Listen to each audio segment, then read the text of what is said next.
আপনি খাবেন না?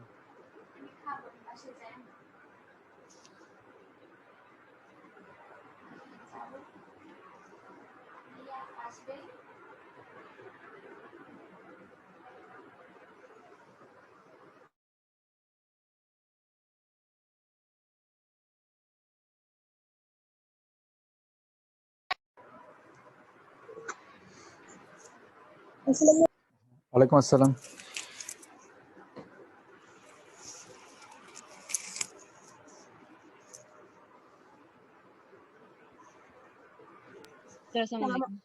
ওয়ালাইকুম আসসালাম। হ্যাঁ, আজকের অংশ শুরু হবে রেখা বর্ণালীর সাহায্যে মৌল শনাক্তকরণ থেকে। তো এখানে তোমার প্রত্যেকটা মানুষের যেমন আঙ্গুলের ছাপ আলাদা আলাদা, ঠিক একইভাবে প্রত্যেকটা মৌলেরও কিন্তু কিছু বৈশিষ্ট্যপূর্ণ বর্ণালী আছে। একটা মৌলের ওই বৈশিষ্ট্যপূর্ণ বর্ণালীর সাথে আরেকটা মৌলের বর্ণালী কখনোই মিলে যাবে না। তো কোনো মৌলের পারমাণবিক বর্ণালীতে অসংখ্য রেখা উপস্থিত থাকে, কারণ আমরা যে পারমাণবিক বর্ণালী নির্ণয় করি সেখানে কিন্তু একটা মাত্র রেখা থাকে না, সেখানে তোমার মানে একটা মাত্র পরমাণু থাকে না, সেখানে অসংখ্য পরমাণু থাকে। কারণ আমরা একটা করে কিন্তু পরমাণু নিয়ে সেটা বর্ণালী নির্ণয় করতে পারবো না। আমরা হয় 1 মোল নিব, নয়তো 0.1 মোল নিব, অথবা 0.001 মোল নিব, তাই না? এবং আমরা জানি 1 মোলে তোমার পরমাণুর সংখ্যা বা অণুর সংখ্যা হচ্ছে 6.023 × 10⁻23। তাহলে এখানে কিন্তু অসংখ্য পরমাণু বা অণু থাকে। তো সেই কারণে তুমি যখন একটা মৌলের পারমাণবিক বর্ণালী নির্ণয় করো সেখানে কিন্তু অসংখ্য রেখা উপস্থিত থাকে, কিন্তু নমুনার মধ্যে ওই মৌলের পরিমাণ কমতে থাকলে বর্ণালীতে রেখার সংখ্যাও কমতে থাকে। তুমি যত নমুনা থেকে পরমাণুর সংখ্যা বা মৌলের সংখ্যা কমাবা, বর্ণালীতে রেখার সংখ্যা তত কমতে থাকবে। তো কিন্তু দেখা যায় একটা পর্যায়ে এসে তুমি মৌলের সংখ্যা আর যতই কমাও না কেন, ওই বর্ণালীতে কিছু রেখা রয়ে যায়। এই রেখাগুলো আর কোনো মতেই অদৃশ্য হয় না। এগুলোকে বলা হয় তোমার নাছোড় বর্ণালী রেখা, বা এদেরকে স্থায়ী রেখা বলা হয়। ঠিক আছে, এই পয়েন্টটা কিন্তু ইম্পর্টেন্ট। অনেক সময় ক নাম্বারের প্রশ্ন আসে যে নাছোড় বর্ণালী রেখা কি বা স্থায়ী রেখা কি। ঠিক আছে, এই হলো নাছোড় বর্ণালী রেখা। তো এই সকল রেখা বর্ণালী দেখে মৌল শনাক্তকরণ করা হয়। প্রত্যেকটা মৌলের এই স্থায়ী রেখা বা নাছোড় বর্ণালী রেখা কিন্তু পৃথক, আলাদা আলাদা। তো যে কোনো মৌলের স্থায়ী রেখা চিহ্নিত করার জন্য ওই মৌলের পারমাণবিক বর্ণালীকে একটি আদর্শ বর্ণালীর সাথে তুলনা করার প্রয়োজন হয়। তুমি যখন কোনো একটা অজানা মৌলকে শনাক্তকরণ করবা, তখন তোমাকে যে কাজটা করতে হবে, তার যে নাছোড় বর্ণালী রেখা আছে সেটাকে একটা আদর্শ বর্ণালীর সাথে তুলনা করতে হবে। আর আরইউ পাউডার নামে একটা পাউডার আছে, যেটা হচ্ছে রেইজ অল টাইম। এই পাউডার নামে একটা পাউডার আছে। এই পাউডারের মধ্যে তোমার 50-এর অধিক মৌলের নাছোড় বর্ণালী রেখা দেওয়া আছে। ঠিক আছে, তো তুমি যখন কোনো একটা অজানা মৌলে নাছোড় বর্ণালী রেখা নির্ণয় করবা, নির্ণয় করে সেটা যদি তুমি আরইউ পাউডারের বর্ণালীর সাথে তুলনা করো, তখন কিন্তু তুমি সেই অজানা মৌলটাকে শনাক্তকরণ করতে পারবা। আর এই আরইউ পাউডারের বর্ণালীটাকে বলা হয় তোমার আদর্শ বর্ণালী। ঠিক আছে, তো এখানে একটা এরকম চিত্র দেওয়া আছে।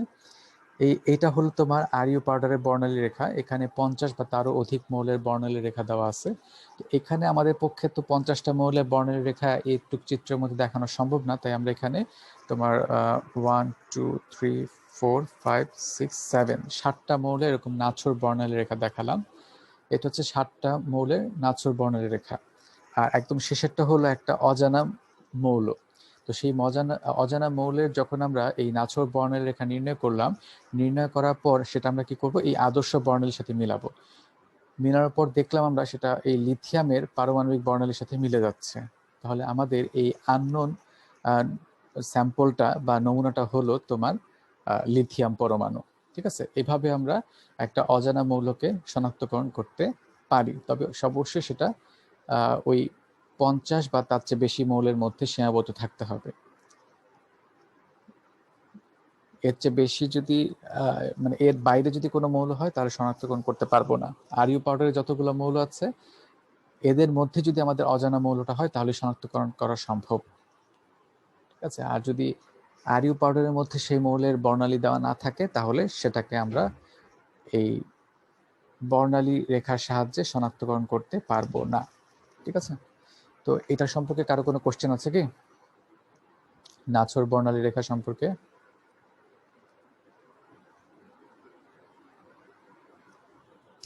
সেটা এক্সামে কি আসবে? আসলে কিভাবে আসবে বর্ণালী বোঝার জন্য?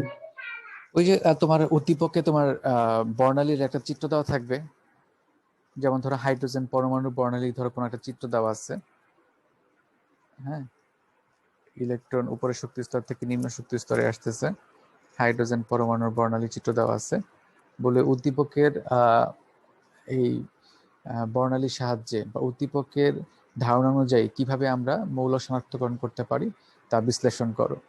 তো উদ্দীপকের ধারণাটা হচ্ছে তোমার বর্ণালী, আর বর্ণালীর সাহায্যে কিভাবে মৌল শনাক্তকরণ করা যায় সেটা তোমাকে ব্যাখ্যা করতে হবে এইভাবে। ঠিক আছে, এই কথাগুলোই তোমাকে লিখতে হবে। আর সাথে যদি এরকম একটা চিত্র দিয়ে দিতে পারো তাহলে ভালো হয়, তবে এইভাবে তো মনে রাখা সম্ভব না, এইভাবে চিত্র না দিলেও চলবে, তুমি জাস্ট বর্ণনাটা দিলেই হবে। ঠিক আছে, এটাই হচ্ছে। বল, আর কারো কোনো কোশ্চেন আছে? না স্যার। হ্যাঁ, বুঝি নাই তোমার কথা।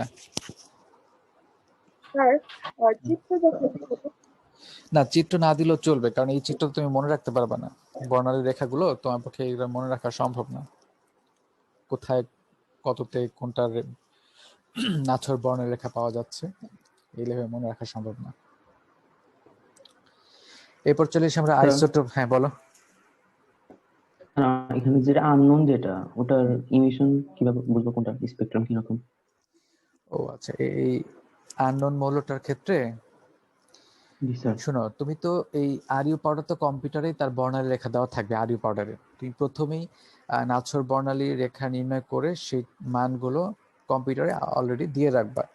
আর তারপর তুমি যখন একটা অজানা মৌলের বর্ণালী নির্ণয় করবা, মানে ঠিক ওইখানে তোমার যে প্রসিডিউরের মধ্যে বা তোমার ধরো যে কার্যপ্রণালী, সেখানে দেওয়া থাকবে যে একটা নাছর বর্ণালী নির্ণয় করার জন্য কতটুকু স্যাম্পল দিতে হয়।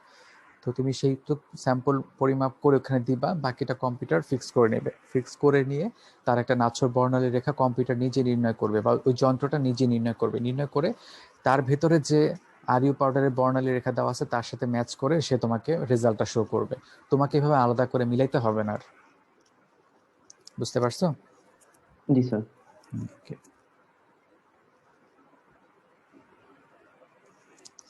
এরপরে আমরা আইসোটোপ, এগুলো খুব সহজ জিনিস। Isotope, isobar, isotone.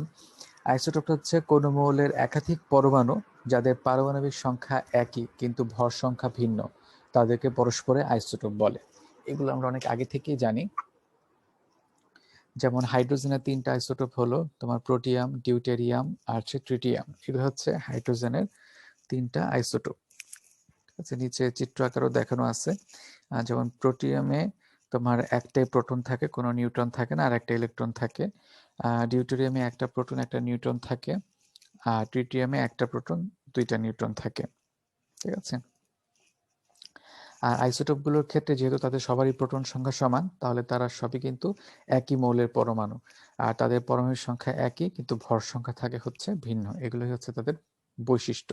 ঠিক আছে, তো এরকম মৌলের আইসোটোপের সংখ্যা কিন্তু 200-এরও বেশি, প্রায় 250-র মতো। এরপর আসি আমরা আইসোবারে। আইসোবারটা হচ্ছে যেসব পরমাণুর ভর সংখ্যা, মানে হচ্ছে তোমার প্রোটন ও নিউট্রনের মিলিত সংখ্যা একই কিন্তু পারমাণবিক সংখ্যা ভিন্ন, তাদেরকে পরস্পরে আইসোবার বলে। হ্যাঁ, যেমন হচ্ছে তোমার এখানে আর্গন, পটাশিয়াম এবং ক্যালসিয়াম, এই তিনটারই তোমরা খেয়াল করে দেখো পারমাণবিক সংখ্যা কিন্তু ভিন্ন। আর্গনের 18, পটাশিয়ামের 19 এবং ক্যালসিয়ামের হচ্ছে 20, কিন্তু এদের তিনজনেরই ভর সংখ্যা কিন্তু সেম, তিনজনের ভর সংখ্যা হচ্ছে 40। তাহলে এরা হচ্ছে পরস্পরে তোমার আইসোবার। ঠিক আছে, তারপর হচ্ছে টেলুরিয়াম ও আয়োডিন আইসোটোপ, মানে এতে যে আইসোটোপ গুলো আছে তারা কিন্তু পরস্পরে আইসোবার। যেমন টেলুরিয়ামেরও একটা আইসোটোপের ভর হচ্ছে 127, আর আয়োডিনেরও ভর হচ্ছে 127, তাহলে তারা হচ্ছে পরস্পরে আইসোবার। স্যার টেলুরিয়াম আর আয়োডিন এর সংকেতটা কি স্যার? এই যে দেওয়া আছে এখানে টিই আর আয়োডিন হচ্ছে আই।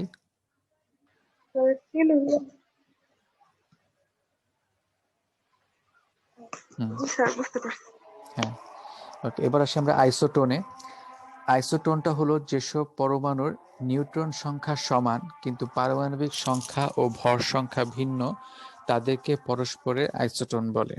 ঠিক আছে, তাহলে এখানে নিউট্রন সংখ্যা সমান হবে কিন্তু পারমাণবিক সংখ্যা ও ভর সংখ্যা ভিন্ন হবে, তারাই হচ্ছে পরস্পরের আইসোটোন। যেমন ফসফরাস এবং সালফার, ফসফরাসের অ্যাটমিক নাম্বার হচ্ছে 15 আর সালফারের অ্যাটমিক নাম্বার হচ্ছে 16। উভয় পরমাণুতে নিউট্রন সংখ্যা হচ্ছে 16। ঠিক আছে, তাই এরা হচ্ছে পরস্পরের আইসোটোন। যেমন ফসফরাসের পারমাণবিক সংখ্যা হচ্ছে 15, সালফারের 16 এবং দুজনেরই ভর সংখ্যা হচ্ছে 31। ফসফরাসের হচ্ছে ভর সংখ্যা 31, সালফার হচ্ছে 32। এবং এই ভর সংখ্যা থেকে যখন আমি অ্যাটমিক নাম্বারটা বিয়োগ করব বা পারমাণবিক সংখ্যা বিয়োগ করব তখন কিন্তু নিউট্রন সংখ্যা পাওয়া যাবে। তাহলে 31 থেকে 15 বিয়োগ করলে পাওয়া যাচ্ছে হচ্ছে 16। এটা হচ্ছে ফসফরাসের নিউট্রন সংখ্যা। আর সালফারের ভর সংখ্যা হচ্ছে 32 আর পারমাণবিক সংখ্যা হচ্ছে 16। এটার বিয়োগ করলে আমরা পাচ্ছি 16। যেহেতু দুজনেরই নিউট্রন সংখ্যা সমান তাই তারা হচ্ছে পরস্পরের আইসোটোন। তাহলে আইসোটোপ হলো একই মৌলের পরমাণু, কিন্তু আইসোবার আর আইসোটোন হচ্ছে ভিন্ন ভিন্ন মৌল। এরপর আসবে হচ্ছে আমরা নিউক্লিয়ার আইসোমারে। ঠিক আছে, নিউক্লিয়ার আইসোমার এটা হচ্ছে যেসব পরমাণুর পারমাণবিক সংখ্যা এবং ভর সংখ্যা একই কিন্তু তেজস্ক্রিয় ধর্ম ভিন্ন সেগুলোকে পরস্পরের নিউক্লিয়ার আইসোমার বলে। ঠিক আছে, তাদের পারমাণবিক সংখ্যা এক, ভর সংখ্যা এক, মানে বলতে পারো একই মৌলের পরমাণু কিন্তু তাদের তেজস্ক্রিয় ধর্মটা কি ভিন্ন, তাদেরকে পরস্পরে আমরা আইসোমার বলছি। যেমন এই ক্ষেত্রে তোমার এদের ইলেকট্রন, প্রোটন এবং নিউট্রন সংখ্যা একই থাকে। আর এর একটা উদাহরণ হচ্ছে ইউরেনিয়াম। একটা ইউরেনিয়াম আছে যাকে তোমার প্রকাশ করা হয় X2 দ্বারা, আর আরেক প্রকার ইউরেনিয়াম আছে যাকে প্রকাশ করা হয় Z দ্বারা। দুইটারই কিন্তু পারমাণবিক সংখ্যা এবং ভর সংখ্যা সেম। তবে যেই ইউরেনিয়ামটাকে আমরা X2 দ্বারা প্রকাশ করছি তার অর্ধায়ু হচ্ছে 1.14 মিনিট। এটা কিন্তু তার একটা তোমার তেজস্ক্রিয় ধর্ম। আর ইউরেনিয়াম যেটাকে Z দ্বারা প্রকাশ করা হচ্ছে সেটার অর্ধায়ু হচ্ছে 6.7 ঘন্টা। ঠিক আছে, তাহলে এরা হচ্ছে পরস্পরের নিউক্লিয়ার আইসোমার।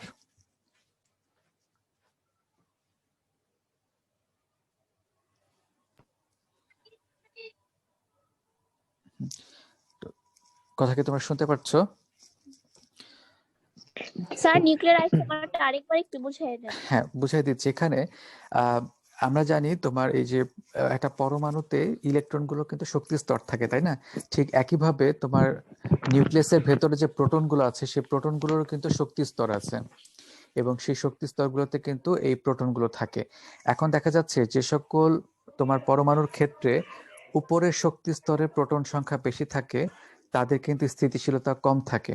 ঠিক আছে, যে সকল পরমাণুর ক্ষেত্রে দেখা যাচ্ছে তার উপরের শক্তি স্তরে প্রোটন সংখ্যা বেশি থাকে তাদের স্থিতিশীলতা কম এবং সেই প্রোটনগুলো কি করে দ্রুত গতিতে শক্তি বিকিরণ করে নিম্ন শক্তি স্তরে নেমে আসে। ঠিক আছে, তো সেই সকল পরমাণুর কিন্তু অর্ধায়ুটা হচ্ছে কম, তারা খুব দ্রুত বিভাজিত হয়ে যায়। আর যে সকল পরমাণুর ক্ষেত্রে তার নিম্ন শক্তি স্তরে প্রোটন সংখ্যা বেশি থাকে আর উচ্চ শক্তি স্তরে প্রোটন সংখ্যা কম থাকে তাদের ক্ষেত্রে কিন্তু এই অর্ধায়ুটা হয় বেশি, কারণ সেগুলো খুব ধীর গতিতে শক্তি বিকিরণ করে বিভাজিত হয়। ঠিক আছে, তো এই কারণে স্যার অষ্টক পূর্ণ থাকলে কি হয় তখন? অষ্টক পূরণ থাকার সাথে এই প্রোটনের কোনো সম্পর্ক নাই। এটা হচ্ছে জাস্ট প্রোটনগুলো কিভাবে শক্তি স্তরে বিন্যস্ত আছে, উপরে শক্তি স্তরে বেশি আছে না নিচের শক্তি স্তরে বেশি আছে, এটা তুমি ইলেকট্রনের মতো করে আলাদা করে ওই সূত্রে ফেলো না যে অষ্টক পূরণ থাকলে কি হবে। এটা কিন্তু ইলেকট্রন না, আমি প্রোটনের কথা বলতেছি। হ্যাঁ, ইলেকট্রন কিন্তু নিম্ন একটা নির্দিষ্ট তোমার স্যার নিয়ম অনুযায়ী ইলেকট্রন বিনষ্ট হয়। প্রথমে 2টা থাকে, তারপরটাতে 8টা করে থাকে, তারপরে 18টা করে থাকে, এরকম করে, তাই না? এইভাবে ইলেকট্রনগুলো বিন্যস্ত হয়। কিন্তু প্রোটনের ক্ষেত্রে কিন্তু সেরকম না। তার যে শক্তি স্তর আছে সেখানে যদি নিম্ন শক্তি স্তরে প্রোটন সংখ্যা বেশি থাকে, যে কয়টা প্রোটন আছে তার যদি নিম্ন শক্তি স্তরে থাকে তাহলে তার স্থিতিশীলতা বেশি। শক্তি কম, স্থিতিশীলতা বেশি। আর কোনো কারণে যদি সেই প্রোটনগুলো বেশিরভাগই উপরে শক্তি স্তরে বিন্যস্ত হয়, তাহলে সেটা কিন্তু তাদের জন্য স্থিতিশীল অবস্থা না, ওগুলো হচ্ছে আনস্টেবল বা অস্থিতিশীল বলা হয়। তখন সেই প্রোটনগুলো কি করতে চায়, শক্তি বিকিরণ করে, দ্রুত শক্তি বিকিরণ করে নিম্ন শক্তি স্তরে নেমে আসতে চায়। ফলে ওই ওই পরমাণুটা কিন্তু স্থিতিশক্তি বা স্থিতিশীলতা কি হয়, কমে যায়, তখন সে দ্রুত ক্ষয়প্রাপ্ত হয়। এই জন্য বলা আছে যে সকল পরমাণুর পারমাণবিক সংখ্যা ও ভর সংখ্যা একই, মানে একই মৌলের পরমাণু, কিন্তু তাদের তেজস্ক্রিয় ধর্ম ভিন্ন। তাহলে ইউরেনিয়ামের কিছু পরমাণু আছে যাদের ক্ষেত্রে দেখা যাচ্ছে প্রোটন উপরে শক্তি স্তরে বেশি থাকে, তাদেরকে আমরা x2 দ্বারা প্রকাশ করতেছি এবং তার অর্ধায়ু হচ্ছে 1.14 মিনিট।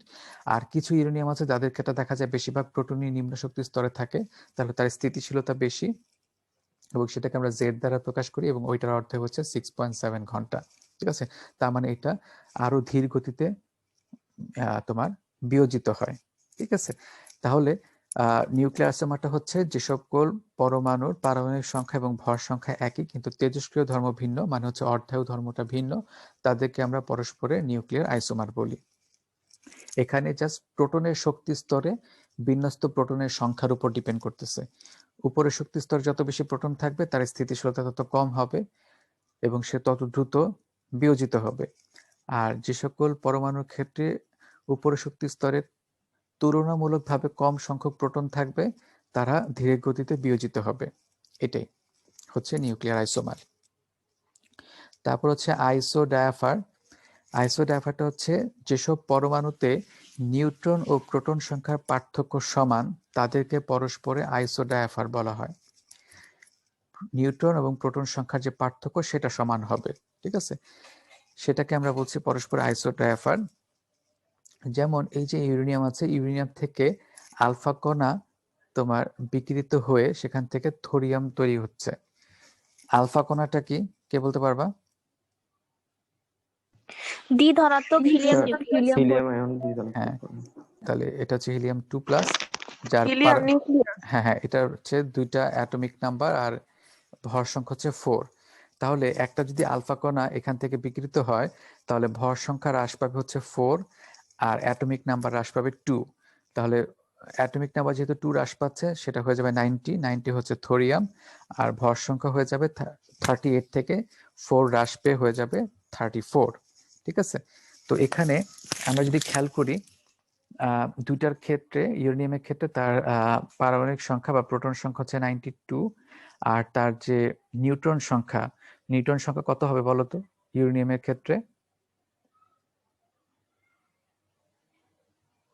কেউ হিসাব করে বলতে পারবা কত হবে? 92 না, এটা 92 92 তো হচ্ছে তোমার প্রোটন স্যার সংখ্যা। 146। 146, রাইট, 146। 146 হবে। আর এদের বিয়োগফল কত হবে? বিয়োগফল হবে 54, তাই না? তাহলে নিউট্রন সংখ্যা এবং প্রোটন সংখ্যার বিয়োগফলটা হচ্ছে এখানে তাহলে 54। ঠিক একইভাবে জি স্যার 54 হ্যাঁ, তাহলে থোরিয়ামের ক্ষেত্রে যদি আমরা খেয়াল করি, থোরিয়ামের ক্ষেত্রে কিন্তু অ্যাটমিক নাম্বার বা প্রোটন সংখ্যা হচ্ছে 90, আর তোমার যে নিউট্রন সংখ্যা হচ্ছে 144। জি স্যার 144 হইছে। হ্যাঁ, 144। তাহলে এখানেও কিন্তু বিয়োগফলটা হচ্ছে 54। তাহলে দেখো দুইটার ক্ষেত্রে কিন্তু আসলে তোমার নিউট্রন সংখ্যা এবং প্রোটন সংখ্যার যে বিয়োগফল বা পার্থক্য সেটা কিন্তু সমান 54। তাহলে এদেরকে বলা হবে পরস্পরে আইসোডায়াফার। ঠিক আছে, বুঝতে পারছো? তাহলে আইসোডায়াফারটা কি? যাদের ক্ষেত্রে জি স্যার বুঝতে পারছি। নিউট্রন এবং প্রোটন সংখ্যা পার্থক্য সমান থাকবে তাদেরকে পরস্পরে আমরা আইসোডায়াফার বলবো। তারপর হচ্ছে আইসোস্টার। আইসোস্টারটা ভালো হচ্ছে, হ্যাঁ, আইসোস্টারটা হচ্ছে সমান সংখ্যক পরমাণু দ্বারা গঠিত এবং সমান সংখ্যক ইলেকট্রন বিশিষ্ট অণুগুলোকে পরস্পরে আইসোস্টার বলা হয়। সমান সংখ্যক পরমাণু এবং সমান সংখ্যক ইলেকট্রন বিশিষ্ট অণুগুলোকে পরস্পরে আইসোস্টার বলবো। যেমন ধরো উদাহরণটা হচ্ছে এখানে কার্বন ডাইঅক্সাইড এবং নাইট্রাস অক্সাইড। এখানে কার্বন ডাইঅক্সাইডের পরমাণুর সংখ্যা কত বলো দেখি? কয়টা পরমাণু আছে? কার্বনের একটা, অক্সিজেনের হ্যাঁ 3টা, অক্সিজেনের 2টা, মোট 3টা পরমাণু আছে। ঠিক একইভাবে নাইট্রাস অক্সাইডে নাইট্রোজেন 2টা, অক্সিজেন একটা, মোট পরমাণুর সংখ্যা হচ্ছে 3টা। তাহলে হ্যাঁ, তাহলে দুইজনেরই পরমাণুর সংখ্যা হচ্ছে 3টা। এবার আসলে আমরা ইলেকট্রন সংখ্যা হিসাব করি। কার্বনের ইলেকট্রন সংখ্যা কত? কার্বনের ইলেকট্রন সংখ্যা হচ্ছে 6, আর অক্সিজেনের ইলেকট্রন সংখ্যা হচ্ছে 8। কয়টা অক্সিজেন আছে এখানে? কার্বন ডাই অক্সাইড দুইটা, তাহলে 2 ইন্টু, দুইটা হ্যাঁ তাহলে 2 ইন্টু 8, মোট 16 সংখ্যা হ্যাঁ 16 প্লাস হচ্ছে 6, মোট হলো 22। ঠিক আছে, ঠিক একইভাবে আমরা জি যদি স্যার নাইট্রাস অক্সাইড দেখি, নাইট্রাস অক্সাইডে নাইট্রোজেনের ইলেকট্রন সংখ্যা হচ্ছে 7 এবং এখানে নাইট্রোজেন আছে দুইটা, তাহলে 2 ইন্টু 7 হচ্ছে 14, আর অক্সিজেন আছে একটা, অক্সিজেনের ইলেকট্রন সংখ্যা হচ্ছে 8, তাহলে 14 প্লাস 8 এটাও হচ্ছে 22, তাহলে দুজনেরই কিন্তু ইলেকট্রন সংখ্যা হচ্ছে 22। তাহলে দুজনের পরমাণু সংখ্যাও সেম, ইলেকট্রন সংখ্যাও সেম, এদেরকে বলা হয় পরস্পরের আইসো স্টার। বুঝতে পারছো কি তোমরা? জি স্যার স্যার এখানে যে লিখছে যে কোন নিউক্লিয়াইড, এটা স্যার এটা কি? ও নিউক্লিয়েট মানে হচ্ছে ওইটাই তোমার নিউক্লিয়াস, একটার কথা বলছে তো। জি স্যার সেই নিউক্লিয়াসের কথাই বলা হয়েছে এখানে। স্যার আইসো ডায়াফারটা স্যার আইসোডাইফারটা হচ্ছে নিউট্রন সংখ্যা এবং প্রোটন সংখ্যার পার্থক্য সমান থাকবে যে সকল পরমাণুতে, তাদেরকে বলা হচ্ছে পরস্পরের আইসোডাইফার। যেমন এখানে একটা উদাহরণ দেওয়া আছে, ইউরেনিয়াম থেকে যখন একটা আলফা কণা তোমার নিঃসৃত হচ্ছে তখন সেখান থেকে তৈরি হচ্ছে থোরিয়াম। তো এখানে তুমি যদি ইউরেনিয়ামের ক্ষেত্রে খেয়াল করে দেখো, এর অ্যাটমিক নাম্বার মানে প্রোটন সংখ্যা হচ্ছে 92 এবং এর ভর সংখ্যা হচ্ছে 238। এই 238 থেকে তুমি যদি প্রোটন সংখ্যা বাদ দাও তাহলে থাকবে নিউট্রন সংখ্যা, এবং নিউট্রন সংখ্যাটা বেরোচ্ছে 146। এখন এই 146 এবং 92 এর পার্থক্য হচ্ছে 54।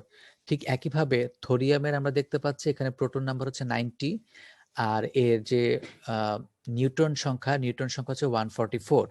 এই ভর সংখ্যা থেকে তুমি 90 বাদ দাও তাহলে তুমি নিউট্রন সংখ্যা পেয়ে যাবে 144। তাহলে এই 144 এবং 90-র পার্থক্য হচ্ছে 54। তাহলে থোরিয়াম এবং ইউরেনিয়াম এই দুইটার ক্ষেত্রে যেহেতু প্রোটন এবং নিউট্রনের পার্থক্য সমান, তাই এরা হচ্ছে পরস্পর আইসোডায়াফার। তাহলে এই ধরনের পরমাণুকে আমরা বলছি আইসোডায়াফার, যাদের ক্ষেত্রে নিউট্রন এবং প্রোটনের পার্থক্য সংখ্যা সমান থাকবে। জি স্যার বুঝতে পারছি। হ্যাঁ, আরেকটা জিনিস হচ্ছে এখানে যদিও লেখা হয় নাই, আরেকটা হচ্ছে আইসো ইলেকট্রনিক। আইসো ইলেকট্রনিকটা হচ্ছে আসলে ইলেকট্রন বিন্যাস সেম থাকবে। আইসো ইলেকট্রনিক মানে হচ্ছে যে সকল পরমাণু ও আয়নের ইলেকট্রন বিন্যাস একই, তাদেরকে পরস্পরের আইসো ইলেকট্রনিক বলা হয়। যেমন ধরো নিয়নের কিন্তু তোমার এই পারমাণবিক সংখ্যা হচ্ছে 10 এবং তার শেষ কক্ষপথের ইলেকট্রন বিন্যাস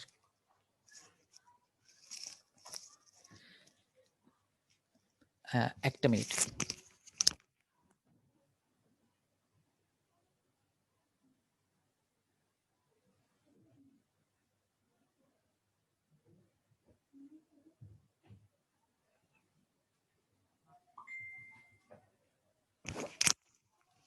যেটা বলছিলাম, নিয়নের ক্ষেত্রে তোমার তার যে ইলেকট্রন বিন্যাস শেষ কক্ষপথে সেটা হচ্ছে 2s2 2p6। আবার তোমরা খেয়াল করে দেখো সোডিয়াম প্লাস, এটারও ইলেকট্রন সংখ্যা কত বলো দেখি? 2s2 2p6 এটা স্যার হ্যাঁ 10 হবে 10। হ্যাঁ এটাও 10 হবে, তাহলে এটারও শেষ কক্ষপথে ইলেকট্রন বিন্যাস 2s2 2p6। তাহলে এদেরকে বলা হবে পরস্পরের আইসো ইলেকট্রনিক। তারপর যেমন ধরো ফ্লোরাইড, এটারও কিন্তু শেষ কক্ষপথে এখন 10টি ইলেকট্রন আছে এবং তারও ইলেকট্রন বিন্যাস কিন্তু এটি হবে 2s2 2p6। তাহলে এগুলো হচ্ছে পরস্পরে আইসো ইলেকট্রনিক। যেমন আমরা লিখতে পারি ম্যাগনেসিয়াম 2+, অ্যালুমিনিয়াম 3+, তারপরে হচ্ছে তোমার অক্সাইড ও 2-, এগুলো সব হচ্ছে পরস্পর আইসো ইলেকট্রনিক। তারপর আবার বলতে পারো আর্গন, তারপর হচ্ছে ক্লোরাইড, এরা হচ্ছে পরস্পরের আইসো ইলেকট্রনিক। ঠিক আছে, মানে যাদের শেষ কক্ষপথের ইলেকট্রন বিন্যাস কি থাকবে, সেম থাকবে, তারাই হচ্ছে মানে একই সংখ্যক ইলেকট্রন সংখ্যা থাকবে, তাদেরকে বলা হবে আইসো ইলেকট্রনিক। হ্যাঁ বলো। স্যার এখানে কি আপনার যে আধানের নিরপেক্ষ আর আধানের মধ্যে পার্থক্য মানে সমস্যা হবে না? না, এখানে সমস্যা হবে না, আমি তো সংজ্ঞার মধ্যেই বলছি যে সকল পরমাণু ও আয়নের ইলেকট্রন বিন্যাস সেম থাকে। এখানে আধানের কারণে বা নিউট্রাল হওয়ার কারণে আমাদের কোনো সমস্যা নাই, জাস্ট তাদের ইলেকট্রন বিন্যাসটা সেম হলেই হলো, তাইলে তাদেরকে আমরা বলবো আইসো ইলেকট্রনিক। জি স্যার বুঝছি। দুটো পরমাণু হতে পারে অথবা দুটো আয়নও হতে পারে। দুইটা পরমাণু আসলে সম্ভব না, দুইটা পরমাণুর ইলেকট্রন বিন্যাস কি সেম হইতে পারে? কারণ তাদের অ্যাটমিক নাম্বার না, ভিন্ন। স্যার। না স্যার একটা শুধুমাত্র পরমাণু এবং আয়নই হতে হ্যাঁ পারে। পরমাণুর সাথে আয়নেরটাই হইতে পারে, রাইট। তাহলে এই হলো গিয়ে আমাদের এই সংজ্ঞাগুলো। স্যার হ্যাঁ বলো। স্যার দুইটা আয়নের মধ্যে হবে? হ্যাঁ, দুইটা আয়নের মধ্যে হতে পারে, যেমন ফ্লোরাইডের সাথে সোডিয়াম প্লাস, তারপর ফ্লোরাইডের সাথে অক্সাইড O2 মাইনাস, এদের সবার ইলেকট্রন বিন্যাস সেম। দুইটা আয়নের মধ্যে হতে পারে, ঠিক আছে, কিন্তু দুইটা পরমাণুর মধ্যে সম্ভব না। ঠিক আছে, ওকে। এরপর আসি আমরা জি স্যার। আউবাউ নীতি, ইলেকট্রন বিন্যাসের আউবাউ নীতি, সেটাতে আমরা আসি। এই আউবাউ নীতিটা হচ্ছে পরমাণুতে ইলেকট্রন সমূহ বিভিন্ন অরবিটালে তাদের শক্তির ঊর্ধ্বক্রম অনুসারে প্রবেশ করে। মূলনীতি কিন্তু এতটুকুই, 1 নাম্বারের জন্য আমাদের এতটুকু লিখলেই যথেষ্ট। তোমার ইলেকট্রন সমূহ বিভিন্ন অরবিটালে তাদের শক্তির ঊর্ধ্বক্রম অনুসারে প্রবেশ করে, মানে প্রথমে নিম্ন শক্তির অরবিটালে প্রবেশ করবে, তারপরে উপরের শক্তির অরবিটালে প্রবেশ করবে। ঠিক আছে, এটাই হলো আউবাউ নীতি। এবং এই ইলেকট্রনগুলো অরবিটালে প্রবেশ করার ক্ষেত্রে তোমার n+n এই শক্তির উপর নির্ভর করে সে আগে কোন অরবিটালে প্রবেশ করবে। যে ক্ষেত্রে তোমার প্রধান কোয়ান্টাম সংখ্যা এবং সহকারী কোয়ান্টাম সংখ্যা মান ছোট হবে, সেই অরবিটালে আগে ইলেকট্রন প্রবেশ করবে। আর যদি কোনো ক্ষেত্রে এই প্রধান কোয়ান্টাম সংখ্যা এবং সহকারী কোয়ান্টাম সংখ্যার যোগফল সমান হয় দুটো অরবিটালের ক্ষেত্রে, তাহলে দেখতে হবে কার ক্ষেত্রে বা কোন অরবিটালের ক্ষেত্রে প্রধান শক্তি স্তরের মান ছোট। যে অরবিটালের ক্ষেত্রে প্রধান শক্তি স্তরের মান বা প্রধান কোয়ান্টাম সংখ্যার মান ছোট হবে, সেই অরবিটালে আগে ইলেকট্রন প্রবেশ করবে। এটাই হচ্ছে আউবাউ নীতি। যেমন ধরো এই এখানে 3D এবং 4s, এই দুইটা ক্ষেত্রে যদি আমি চিন্তা করি 3D এবং 4s, সেক্ষেত্রে দেখা যাচ্ছে তোমার 3D এর শক্তির মান হচ্ছে এখানে n এর মান 3, আর যেহেতু d উপশক্তি স্তর তাহলে l এর মান হচ্ছে 2, তাহলে n+l এর মানটা দাঁড়াচ্ছে 3 + 2 = হচ্ছে 5। এটা হচ্ছে 3D এর শক্তিমান। আর 4s এর শক্তি হচ্ছে যেহেতু 4s, তাহলে n এর মান হচ্ছে এখানে 4, আর s উপশক্তি স্তরের জন্য l এর মান হচ্ছে তোমার 0। তাহলে ওভারঅল যোগ 4 আসতেছে n+l হচ্ছে 4। যেহেতু তোমার 4s এর শক্তি কম, তাহলে এখানে আগে ইলেকট্রন প্রবেশ করবে। আর আমরা যদি দেখি 3D এবং 4p, তাহলে সেক্ষেত্রে আমরা 3D এর শক্তি আগেই বের করে দেখাইছি, 3D এর শক্তি হচ্ছে 5, আর 4p অরবিটালের জন্য n এর মান হচ্ছে 4, আর p উপশক্তি স্তরের জন্য l এর মান হচ্ছে 1।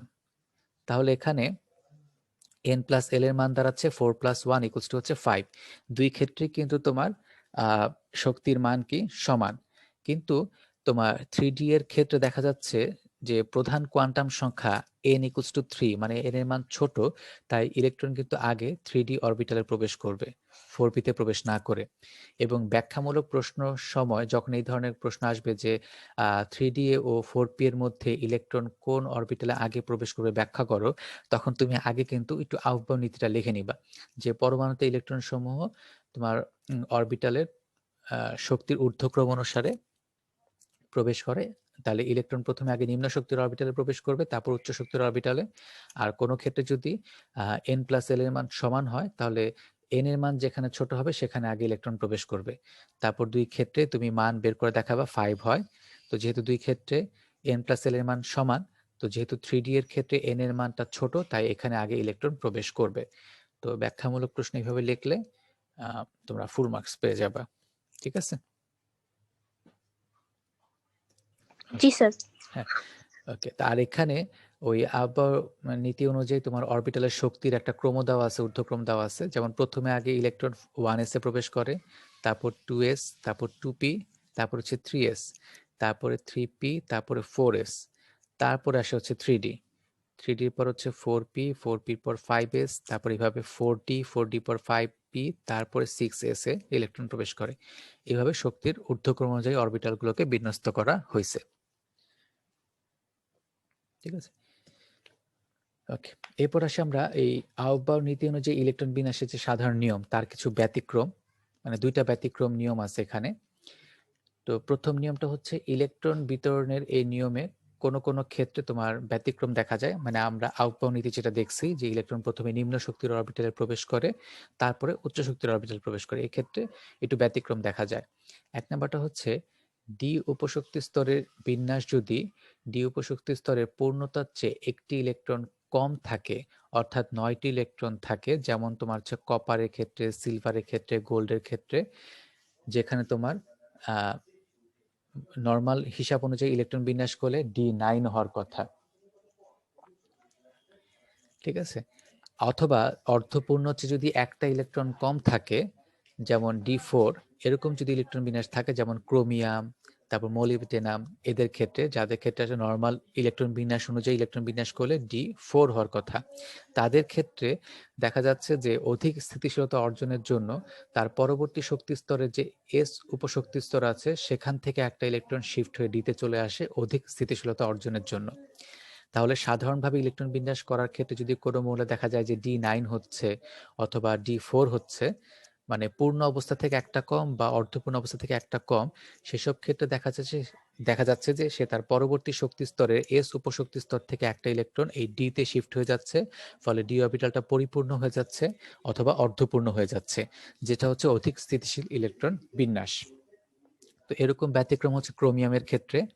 ক্রোমিয়ামের তোমার পারমাণবিক সংখ্যা হচ্ছে 24 এবং তার যে ইলেকট্রন বিন্যাস সেটা হওয়ার কথা 1s2 2s2 2p6 3s2 3p6, তারপর কিন্তু 4s2 হওয়ার কথা, তাই না? 4s2 দিলে তার আর 4টা ইলেকট্রন বাকি থাকে, তখন D তে ইলেকট্রন বিন্যাস হওয়ার কথা 3d4। তো যেহেতু এটা অর্ধপূর্ণ অবস্থা থেকে একটা কম আছে, তাই সে আরো বেশি স্থিতিশীলতা অর্জনের জন্য 4s থেকে একটা ইলেকট্রন শিফট হয়ে D তে চলে যাচ্ছে, এবং তখন তার ইলেকট্রন বিন্যাস হচ্ছে 3d5 4s1। এটাই হচ্ছে তোমার ক্রোমিয়ামের ইলেকট্রন বিন্যাস, এবং এটা হচ্ছে ওই আউটবাউন্ড নীতি অনুযায়ী সাধারণ নিয়মের ব্যতিক্রম ইলেকট্রন বিন্যাস, ঠিক আছে। ঠিক একইভাবে কপারের ক্ষেত্রেও দেখা যায়, কপারের যেহেতু পারমাণবিক সংখ্যা 29, তার ইলেকট্রন বিন্যাসটা হচ্ছে 1s2 2s2 2p6 3s2 3p6, তারপর হওয়ার কথা 4s2 3d9। তো যেহেতু এটা পূর্ণ অবস্থা থেকে একটা কম আছে, তাই সে অধিক স্থিতিশীলতা অর্জনের জন্য 4s থেকে একটা ইলেকট্রন এখানে শিফট হয়ে যায়, 3d তে শিফট হয়ে যায়, তখন হয় 3d10 4s1। এটাও কিন্তু ব্যতিক্রম ধর্মী ইলেকট্রন বিন্যাস, কারণ ইলেকট্রন কিন্তু আগে নিম্ন শক্তি স্তরটা আগে পূরণ করার কথা ছিল, মানে 4sটা পূর্ণ করে তারপর 3d তে যাওয়ার কথা ছিল, ঠিক আছে। তাহলে এই হলো গিয়ে ব্যতিক্রম ইলেকট্রন বিন্যাস কপারের ক্ষেত্রে। তাহলে একটা নিয়ম হচ্ছে, যদি ডি অরবিটালে অর্ধপূর্ণ বা পূর্ণ অবস্থা থেকে একটা ইলেকট্রন কম থাকে, তাহলে তারা পরবর্তী শক্তি স্তরের এস অরবিটাল থেকে একটা ইলেকট্রন গ্রহণ করে অর্ধপূর্ণ বা পূর্ণ হবে। তারপর 2 নাম্বার নিয়মের ব্যতিক্রমটা হচ্ছে n+1 ডি অরবিটাল এবং nf অরবিটালের শক্তির ন্যূনতম পার্থক্য। তো উচ্চ পারমাণবিক সংখ্যা বিশিষ্ট মৌলসমূহের ক্ষেত্রে তোমার NF এবং n+1 ডি অরবিটালের তোমার শক্তির পার্থক্য খুব কম হয়, তখন এক্ষেত্রে দেখা যায় যে F অরবিটালের বদলে পরবর্তী ডি অরবিটালে ইলেকট্রনের অবস্থানে ক্রসওভার ঘটে। যেমন হচ্ছে ল্যান্থেনামের ক্ষেত্রে এই ইলেকট্রন বিন্যাসটা দেখা যায়। ল্যান্থেনামের ক্ষেত্রে তোমার পারমাণবিক সংখ্যা হচ্ছে তোমার 57 এবং তার ইলেকট্রন বিন্যাস হওয়ার কথা 1s2 2s2 2p6 3s2 3p6 3d10 4s2 4p6, তারপর হচ্ছে 4d10, তারপর আসার কথা 5s2 5p6, তারপরে আসবে হচ্ছে 6s2, ঠিক আছে। এই পর্যন্ত ইলেকট্রন বিন্যাস হবে, আর এই পর্যন্ত হচ্ছে তোমার 56। তারপরে দুইটা অরবিটাল আছে এখানে 4f আর হচ্ছে 5d। এখন এই 4f এবং 5dর মধ্যে আউটবাউন্ড নীতি অনুযায়ী ইলেকট্রন আগে কোথায় প্রবেশ করার কথা, কে বলতে পারবা? 4f এর শক্তি কত? 4f এর শক্তি কত? 4f এর শক্তি হচ্ছে 4+3, তাই না? 4+3 হচ্ছে 7, আর 5d এর শক্তি হচ্ছে 5+2, ডি উপশক্তি স্তরের শক্তি হচ্ছে 2, এটাও কিন্তু 7। তারপরে সে শক্তি কম না, দুইটারই শক্তি কিন্তু সমান, কিন্তু 4f এর ক্ষেত্রে তোমার প্রধান কোয়ান্টাম সংখ্যা মানটা ছোট, সেই ক্ষেত্রে কিন্তু 4f এর ইলেকট্রনটা আগে প্রবেশ করার কথা, তাই না? কিন্তু এখানে যেহেতু 4f, হ্যাঁ, n এর মান ছোট 4f এর ক্ষেত্রে, তো যেহেতু 4f ইলেকট্রন প্রবেশ করার কথা আউটবাউন্ড নীতি অনুযায়ী, কিন্তু 4f এবং 5d মধ্যে শক্তি পার্থক্য প্রায় নাই বললেই চলে। তো এই জায়গায় ইলেকট্রনের ক্রসওভার ঘটতেছে, এবং ক্রসওভার ঘটার কারণে 4f এর ইলেকট্রনটা শিফট হয়ে চলে যাচ্ছে 5d তে। অথবা বলতে পারো যে 4f ইলেকট্রন প্রবেশ না করে এখানে 5d তে ইলেকট্রন প্রবেশ করতেছে, এবং তার ইলেকট্রন বিন্যাসটা হয়ে যাচ্ছে 5s2 5p6 6s2 5d1। তাহলে ল্যান্থেনামটা তখন কোন ব্লকের মৌল হয়ে যাচ্ছে? ডি ব্লক মৌল হয়ে যাচ্ছে, কিন্তু এটা অ্যাকচুয়ালি হওয়ার কথা ছিল কিন্তু এফ ব্লক মৌল। এই জন্য কিন্তু নিচে যে তোমার 30টা মৌল দেওয়া ছিল পর্যায় সারণীর নিচে, ল্যান্থেনাম থেকে লুটিসিয়াম পর্যন্ত, যেখানে যে 15টা মৌল ছিল, সেই 15টা মৌল কিন্তু এফ ব্লক হওয়ার কথা ছিল। তার মধ্যে কিন্তু এই ল্যান্থেনামটা কিন্তু এফ ব্লক মৌল না, এটা হচ্ছে ডি ব্লক মৌল, কারণ তার শেষ ইলেকট্রনটা 4f এ প্রবেশ না করে সেটা 5d তে প্রবেশ করে গেছে। ঠিক একইভাবে কিন্তু ইয়ার ক্ষেত্রে, পরবর্তী অ্যাক্টিনিয়াম সিরিজের ক্ষেত্রেও কিন্তু ঘটছে। ঠিক আছে, অ্যাক্টিনিয়াম এবং থোরিয়ামের ক্ষেত্রেও এই একই ধরনের ইলেকট্রন বিন্যাসটা দেখা যায়। এফ এ প্রবেশ না করে ডিতে ইলেকট্রন প্রবেশ করে যায়, এবং তারাও কিন্তু এফ ব্লক মৌল না হয়ে ডি ব্লক মৌল হয়। ঠিক আছে, তাহলে এই হলো গিয়ে তোমার ব্যতিক্রমী নিয়ম ইলেকট্রন বিন্যাসের ক্ষেত্রে। স্যার, হ্যাঁ বলো। এখানে ক্রস ওভারটা কি আমার ধর্মের কারণে হয়েছে নাকি অন্য কোনো কারণে? না, আসলে শক্তির ব্যবধানটা কম হওয়ার কারণে এই ঘটনাটা ঘটে গেছে আর কি। আসলে 4f এর যদিও তুমি শক্তি কম, শক্তি 5d এর সমান, কিন্তু প্রধান শক্তি স্তরের সংখ্যা কম, তারপরে এর আকার অনেক বড় হওয়ার কারণে এখানে তোমার ইলেকট্রনের প্রতি আকর্ষণ করার ক্ষমতা কম। এর চেয়ে 5d আরো বেশি ভাবে আকর্ষণ করতে পারে, এই জন্য এখানে ইলেকট্রনটা 5d তে চলে গেছে। এগুলো কিছু ব্যতিক্রমী নিয়ম আর কি। আর আরেকটা জিনিস হচ্ছে কি, যে এদের যে তোমার স্পেকট্রোস্কোপিক বৈশিষ্ট্য, হ্যাঁ, মানে প্রত্যেকটা মৌলের কিন্তু কিছু বৈশিষ্ট্য আছে, তোমার বর্ণালীমিতিক বৈশিষ্ট্য। তো দেখা যাচ্ছে এটার বৈশিষ্ট্যগুলো আসলে এফ ব্লক মৌলের সাথে কোনোভাবে মিলে না। তো সেখান থেকে এখানে বিজ্ঞানীর ধারণা হচ্ছে এটা এফ এ না যে ইলেকট্রনটা ডিতে চলে গেছে, এই জন্য একটা ডি ব্লক মৌল, এবং ডি ব্লক মৌলের সাথে এর বৈশিষ্ট্যগুলো মিলে যায়। এই জন্য আসলে শেষ ইলেকট্রনটা 4f এ না দিয়ে আমরা 5d তে দেই। স্যার 4f এ কখন আসবে? এর পরবর্তীতে, 50 সেকেন্ড? হ্যাঁ, এরপরে 58 এর গুলোর ক্ষেত্রে এগুলো সবগুলা 4f এ যাওয়া শুরু করবে আবার। যেটা 58 ওটা আচ্ছা। f এ যাবে, পরের ইলেকট্রনটা f এ যাবে, তারপরের গুলোর ক্ষেত্রে সবগুলো f এ ইলেকট্রন প্রবেশ করবে। স্যার আজকে ম্যাথ করানোর কথা বলছিলেন। সেটা দেখাবো, আগে এটা শেষ করে নি। আর 1 মিনিট সময় শেষ হয়ে আছে, আর এটা যদি শেষ হয়ে যায় তোমরা আবার এই লিংকে জয়েন করবা। সামনের দিনও ম্যাথ দেখাবো।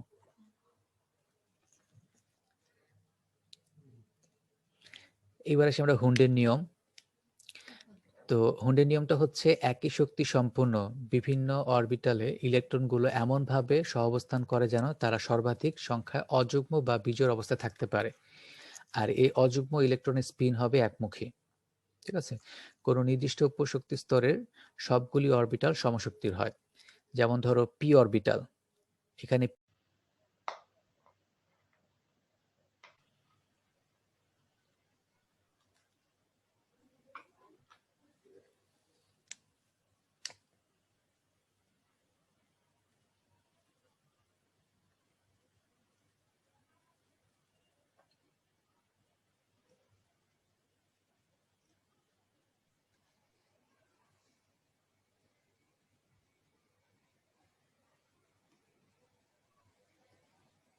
হ্যাঁ যেটা বলছিলাম, তাহলে এখানে দেখো পি উপশক্তি স্তরে কিন্তু 3টা অরবিটাল আছে, একটা হচ্ছে পি এক্স, পি ওয়াই, আর একটা হচ্ছে পি জেড। এই 3টা অরবিটালের শক্তি কিন্তু তোমার সমান, তাই এগুলোকে বলা হয় সমশক্তি সম্পন্ন অরবিটাল। এবং এদের মধ্যে ইলেকট্রন প্রবেশ করার ক্ষেত্রে প্রথমে কিন্তু প্রত্যেকটা অরবিটালে একটা একটা করে ইলেকট্রন প্রবেশ করে, অর্থাৎ এরা হচ্ছে অযুগ্ম অবস্থায় অবস্থান করে, বা বলতে পারো বিজোড় সংখ্যা অবস্থান করে। আর এই বিজোড় ইলেকট্রনগুলোর স্পিন হবে একমুখী। প্রথমটা যদি প্লাস হাফ হয় তাহলে পরেরটা প্লাস হাফ, তারপরটা প্লাস হাফ। ঠিক আছে, এটাই হলো হুন্ডের নিয়ম।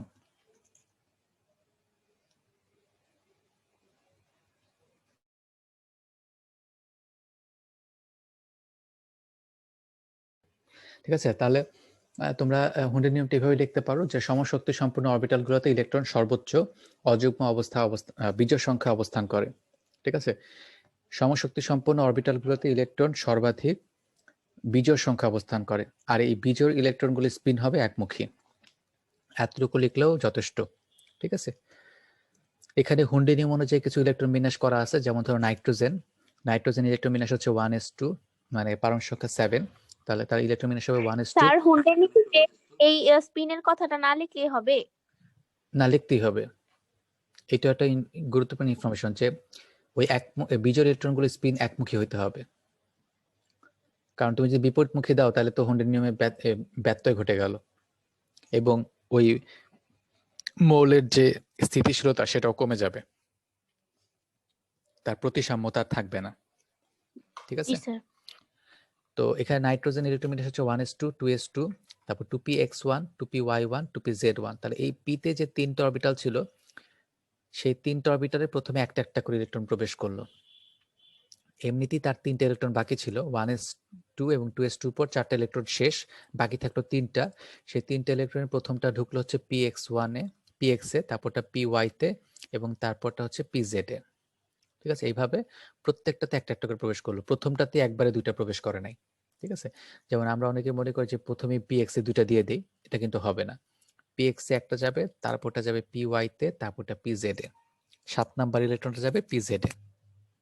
তারপর যদি আরো ইলেকট্রন থাকে তাহলে সেগুলো আবার প্রথম থেকে বিপরীতমুখী স্পিনে আসবে। যেমন ধরো অক্সিজেনের ক্ষেত্রে এটার অ্যাটমিক নাম্বার হচ্ছে 8, তাহলে তার ইলেকট্রন বিন্যাস 1s2 2s2, এতটুকু পর্যন্ত কিন্তু 4টা ইলেকট্রন বিন্যাস হয়ে গেল। তারপর বাকি থাকলো আর 4টা। তাহলে প্রথমটা আসবে হচ্ছে px এ, 5 নাম্বারটা px এ, 6 নাম্বারটা py তে, 7 নাম্বারটা pz এ, তারপর 8 নাম্বারটা আবার px এ, তবে বিপরীতমুখী স্পিনে আসবে। এই নিয়মটাই হলো হুন্ডের ইলেকট্রন বিন্যাসের নীতি। এবং ইলেকট্রন বিন্যাসের নীতির ক্ষেত্রে এখানে তোমার এরকম বক্স করে লেখা হয়। যেমন দেখো এখানে 1s এর শক্তি কম, এই জন্য এটা নিচের দিকে আছে। তারপর হচ্ছে 2s এর শক্তি বেশি, এটা উপরে শক্তি স্তরে চলে গেছে। 2s থেকে কিন্তু 2p শক্তিটা বেশি, এই জন্য এটা আরেকটু উপরের দিকে আছে। এবং এখানে যে 3টা অরবিটাল আছে, 3টা অরবিটালের শক্তি সমান, এই জন্য 3টাকে একই লাইনে দেখানো হয়েছে। তাহলে ইলেকট্রন বিন্যাসের এই নীতিটা, বক্স আকারে যে ইলেকট্রন বিন্যাসের নীতি, এটাকে বলা হয় হুন্ডের নীতি। তারপর আসি আমরা পলির বর্জন নীতিতে। এটা হচ্ছে একই পরমাণুতে যে কোনো দুটি ইলেকট্রনের 4টি কোয়ান্টাম সংখ্যার মান কখনো সমান হতে পারে না। এবং এই নীতি যখন তোমরা লিখবা, কেউ যদি ভুলে এই একই পরমাণু কথাটা না লেখো তাহলে নীতিটা ভুল, আর দুটি ইলেকট্রনের কথাটা না লিখলেও কিন্তু নীতিটা ভুল। আমরা অনেক সময় ভুল করে এই কথাগুলো লিখি না। তাহলে এখানে নীতিটা হলো একই পরমাণুতে যে কোনো দুটি ইলেকট্রনের 4টি কোয়ান্টাম সংখ্যার মান কখনোই সমান হতে পারে না। আর দুটি ইলেকট্রনের যদি 3টা কোয়ান্টাম সংখ্যা মান একই হয়, প্রথম 3টা কোয়ান্টাম সংখ্যার মান, তাহলে অবশ্যই চতুর্থ কোয়ান্টাম সংখ্যার মানটা কি হবে? ভিন্ন হবে। ঠিক আছে? আর কেউ যদি ভুলে একই কথাটা না লেখো তাহলে কিন্তু আসলে দুইটা ভিন্ন পরমাণুর ক্ষেত্রে দুটি ইলেকট্রনের 4টি কোয়ান্টাম সংখ্যার মান কিন্তু সমান হইতে পারে, কিন্তু একই পরমাণু হলে সেটা কখনোই সম্ভব না। যেমন ধর আমরা যদি হিলিয়ামের ক্ষেত্রে এটা ব্যাখ্যা করি, হিলিয়ামের তোমার ইলেকট্রন আছে হচ্ছে 2টা, কারণ এটা অ্যাটমিক নাম্বার 2, এটা হচ্ছে হিলিয়ামের সংকেত। তো 2টা ইলেকট্রন আছে এবং তার ইলেকট্রন বিন্যাস 1s2। 1s এ 2টা ইলেকট্রন আছে, একটাকে যদি আমরা E1 দিয়ে প্রকাশ করি, তারপরটা হচ্ছে E2। তাহলে এই 2টা ইলেকট্রন আমরা 4টা কোয়ান্টাম সংখ্যার মান লিখব। প্রথম যে ইলেকট্রনটা E1, সেটা যেহেতু 1s এ আছে, 1 এ আছে, তাহলে তার n এর মান হচ্ছে, বা প্রধান কোয়ান্টাম সংখ্যার মান হচ্ছে 1। আর যেহেতু s এ প্রবেশ করছে তাই l এর মান হচ্ছে 0, কারণ s উপশক্তি স্তরের জন্য l এর মান 0, আর l এর মান 0 হলে m এর মানও 0 হয়। ঠিক আছে? একটাই পসিবল। আর এটা স্পিন দিলাম আমরা +12। তাহলে আমরা দ্বিতীয় ইলেকট্রনের ক্ষেত্রে 4টা কোয়ান্টাম সংখ্যার মান লিখি, সেটাও 1s এ অবস্থিত, তাহলে n এর মান এখানেও 1, s উপশক্তি স্তরের জন্য l এর মান 0, আর m এর মানও এখানে 0। তাহলে যেহেতু ওইটার তোমার স্পিন হচ্ছে +12, তাহলে অবশ্যই এটার স্পিন কিন্তু -12 হবে, কারণ এই একই অরবিটালে দুইটা ইলেকট্রন কিন্তু সেম স্পিনে থাকা পসিবল না, কারণ তাদের মধ্যে তাহলে অনেক বেশি বিকর্ষণ বল কাজ করবে। একে তো ইলেকট্রনকে বিকর্ষণ করতেছে, তার উপর আবার এদের দ্বারা সৃষ্ট যে চৌম্বক ক্ষেত্র, সেটাও যদি এটা সেম হয় তাহলে সেখানে কিন্তু আরো অনেক বেশি বিকর্ষণ বল কাজ করবে, এটা পসিবলই না।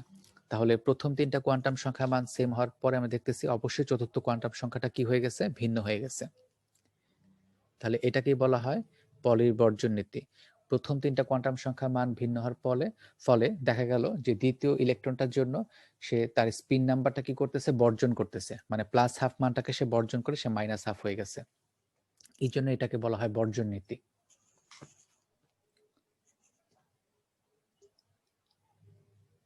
কারো কোনো কোশ্চেন আছে কি জায়গায়? তৃতীয় ইলেকট্রনের জন্য কি হতো? হ্যাঁ, তৃতীয় ইলেকট্রনের জন্য 1s এ 3টা ইলেকট্রন কি থাকতে পারবে? ও একটা না, এক, ওয়ান হ্যাঁ, এস দুইটাই, মানে যে কোনো অরবিটালে কি 3টা ইলেকট্রন থাকতে পারে? না স্যার। হ্যাঁ, দুইটাই থাকতে পারে। অতএব তৃতীয় ইলেকট্রনের কথা এখানে আসতেছে না। দ্বিতীয়ত হচ্ছে এই নীতিটাই হচ্ছে 2টা ইলেকট্রনের মধ্যে। দুইটা ইলেকট্রনের ক্ষেত্রে তোমার 4টা কোয়ান্টাম সংখ্যা মান কখনো সমান হবে না। তুমি যে 3টে ইলেকট্রনের ক্ষেত্রে এটা হিসাব করো তাও পসিবল না একই পরমাণুতে। ঠিক আছে, একই পরমাণুর ক্ষেত্রে কখনোই 3টা ইলেকট্রন ও 4টা কোয়ান্টাম সংখ্যার মান কখনো সমান হতে পারে না। প্রত্যেকের জন্য আলাদা আলাদা মান থাকবে কোয়ান্টাম সংখ্যার। একটা না একটা জি কোয়ান্টাম স্যার। সংখ্যার মান ভিন্ন হবেই। ঠিক আছে, তাহলে পলির বর্জনীতির মূল কথা হলো এটি পারমাণবিক অরবিটালে সর্বাধিক 2টি ইলেকট্রন থাকতে পারে যদি তাদের ঘূর্ণন বা স্পিন বিপরীতমুখী হয়। ঠিক আছে, এইটাই আসলে পলির বর্জনীতি থেকে কিন্তু আসলে আমরা আরো ভালোভাবে বুঝতে পারি যে একটা পারমাণবিক অরবিটালে বা একটা অরবিটালে তোমার সর্বাধিক 2টি ইলেকট্রন থাকতে পারে এবং এদের স্পিন কিন্তু পরস্পর বিপরীতমুখী হয়। আর এখানে এই পলির বর্জনীতি প্রয়োগে বিভিন্ন উপশক্তি স্তরের ইলেকট্রন সংখ্যা দেওয়া আছে, এটা আমরা আগে থেকে জানি, এটা এখানে না দেখলেও চলবে। যেমন এস উপশক্তি স্তরে তোমার অরবিটাল সংখ্যা একটা থাকে এবং তার ইলেকট্রন ধারণ ক্ষমতা হচ্ছে 2টা, ইলেকট্রন বিন্যাস হচ্ছে S2। পিতে তোমার 3টা অরবিটাল থাকে এবং প্রত্যেকটা অরবিটালে ইলেকট্রন ধারণ ক্ষমতা 2, তাহলে সর্বাধিক ইলেকট্রন ধারণ ক্ষমতা হবে 6। 3টা অরবিটাল 3 দুগুণা 6, 6টা, এবং তার ইলেকট্রন বিন্যাস হবে p6। ডি এর ক্ষেত্রে হবে d10, এফ এর ক্ষেত্রে হবে f14। ঠিক আছে, এগুলো এখানে আমাদের দরকার নাই। এখন আসি আমরা একটা ম্যাথে। এখানে একটা ম্যাথ দেওয়া আছে, 6000 অ্যাংস্ট্রম তরঙ্গ দৈর্ঘ্য বিশিষ্ট তড়িৎ চৌম্বকীয় বিকিরণের প্রতিটি কোয়ান্টামের শক্তির পরিমাণ গণনা করো। প্রতিটি কোয়ান্টামের শক্তির পরিমাণ গণনা করো। এই ম্যাথটার ক্ষেত্রে কোয়ান্টামের শক্তির সমীকরণ কি কারো জানা আছে? ই সমান এইচ নিউ, এই সূত্র দিয়ে না? এটা কোত্থেকে পাইছো? Equals to H nu? Max প্লাঙ্কের। কারেক্ট। ম্যাক্স প্লাঙ্কের যে কোয়ান্টাম তত্ত্ব ছিল সেখানে উনি বলছিল যে শক্তি তোমার নিরবিচ্ছিন্ন কোনো প্রবাহ না, সে ক্ষুদ্র ক্ষুদ্র শক্তির প্যাকেট আকার নিয়ে কথা, এবং সেই ক্ষুদ্রতম এককটাকে বলছিল কোয়ান্টা, তাই না, বা কোয়ান্টাম। এবং সেই কোয়ান্টামের শক্তি হচ্ছে তোমার ই ইকুয়ালস টু এইচ নিউ, এই সূত্রটা ছিল, তাই না? তাহলে এটি হলো একটা কোয়ান্টামের শক্তি। তাহলে এটার সমাধানটা হচ্ছে প্রতিটি কোয়ান্টামের শক্তি, এটা হবে E equals to H nu. হ্যাঁ, আর নিউ সমান কিন্তু হচ্ছে আবার C by lambda. Lambda. Lambda, এই জন্য আমি একবারে লিখে দিলাম এখানে সূত্রটা, E equals to H C by lambda. এটা কি সবাই বুঝতে পারছো? জি স্যার। ওকে, আর এখানে কি কি মান দেওয়া আছে দেখে নাও। এখানে এইচ এর মানটা দেওয়া আছে, এইচ এর মানটা দেওয়া আছে 6.624 ইন্টু 10 ইনভার্স 27 আর্টস সেকেন্ড। এটা কোন এককে দেওয়া? সিজিএস এককে। সিজিএস এককে দেওয়া। তাহলে এখানে সি এর মানটা মানে আলোর যে বেগ, সেটা আমরা কোন এককে লিখবো? সিজিএস এককে লিখবো। আমরা সবগুলাকে সবগুলাকে আমরা সিজিএস এককে লিখবো। হয় সবগুলাকে এস এককে লিখবা, নয়তো সবগুলাকে সিজিএস এককে লিখবা। ঠিক আছে, তুমি যদি এখানে সি এর মান তারপর ল্যামডার মান এগুলো যদি এসআই এককে লিখতে চাও, তাহলে এইচ এর মানটাকেও এসআই এককে কনভার্ট করে নিতে হবে। তো এই জায়গায় আমি এইচ এর মানটাকে আর এসআই এককে কনভার্ট করিনি, ওইটা যেহেতু সিজিএস এককে দেওয়া আছে, তাই আমি আলোর বেগ এবং তরঙ্গ দৈর্ঘ্য দুইটাকেই আমি সিজিএস এককে কনভার্ট করে নিয়েছি। তো এখানে সি এর মান যদি আমি সিজিএস এককে লিখি, সিজিএস একক হচ্ছে সেন্টিমিটার পার সেকেন্ড, তাহলে এটা হবে 3 into 10⁻10 centimetre per second. 3 into 10⁸ ছিল মিটার পার সেকেন্ড। তো মিটারটাকে আমি সেন্টিমিটার নেওয়ার জন্য 100 দিয়ে গুণ করে দিছি, 100 দিয়ে গুণ করার ফলে মানটা হয়ে গেছে 3 ইন্টু 10⁻10 সেন্টিমিটার পার সেকেন্ড। আর ল্যামডা মানটা যেটা অ্যাংস্ট্রমে দেওয়া ছিল সেটাকে আমরা সেন্টিমিটার নিলাম। সেন্টিমিটার নিতে গেলে সেটাকে 10⁻8 দিয়ে গুণ করতে হবে এই 6000 মানটাকে। আর তুমি যদি মিটারে কনভার্ট করতে তাহলে কত দিয়ে গুণ করা লাগতো? 10⁻10